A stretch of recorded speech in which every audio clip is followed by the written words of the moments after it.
Government తరపున ఉన్నటువంటి ఒక ప్లేయర్కి సంబంధించి అంటే మామూలుగా జీతాలే ఇస్తారు.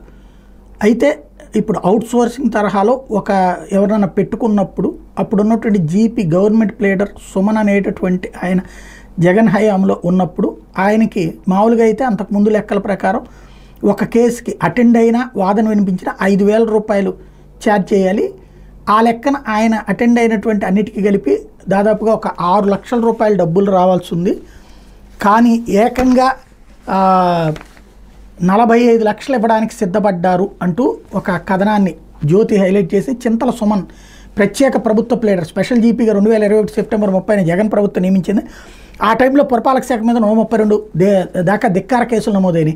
శాఖ తరపున ఆ కేసుల విచారణలో స్పెషల్ జీపీగా సుమన్ హాజరవ్వాలి. ఇందుకు ఆయనకు ఒక్కో సిట్టింగ్కి నిబంధనల ప్రకారం 5,000 చొప్పున ఇవ్వాలి. ఇందుకు ఆయన ఫీజుకి అయ్యే మొత్తం 6,60,000. కానీ ఇది జగన్కి నచ్చలేదు. ఒక్కో సిట్టింగ్కి 44,000 ఇవ్వాలని పురపాలక శాఖను ఆదేశించారు. 132 కేసుల్లో వాదనలు వినిపించినందుకు ఆయనకి ఏకంగా 58,08,000 ఫీజు చెల్లించాలని ఏడాది ఫిబ్రవరి 16న పురపాలక శాఖ పరిపాలన అనుమతిస్తూ జీవో 208 ఇచ్చింది. ఆ తర్వాత 23న బిల్లు చెల్లింపునికి ఆమోదం తెలుపుతూ న్యాయశాఖ జీవో 91 జారీ చేసింది.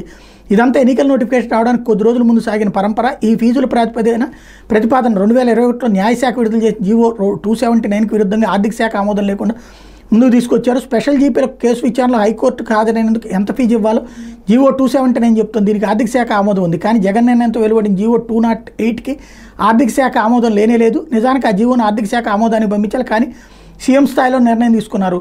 ఫీజుల చెల్లింపునికి జీవోలు ఇచ్చిన ఆర్థిక శాఖ వాటిని ప్రాసెస్ చేయలేదు. దాని మీద కొన్ని ఒత్తిళ్లు వచ్చినా అప్పటికే ఎన్నికల నోటిఫికేషన్ రావడంతో అది కాస్త ఆగిపోయింది. దీంతో కూటమి ప్రభుత్వం వచ్చాక బిల్లుల చెల్లింపు ప్రతిపాదన పరిశీలిస్తే దానికి సంబంధించిన జీవోకి తమ ఆమోదం లేదని ఆర్థిక శాఖ అభ్యంతరం తెలిపింది. ఎవరు ఆమోదంతో ఈ జీవోలు ఇచ్చారో ఆరాధీసింది. సీఎం స్థాయిలో నిర్ణయం తీసుకుని జీవోలు ఇచ్చారని నిర్ధారించుకున్నారు.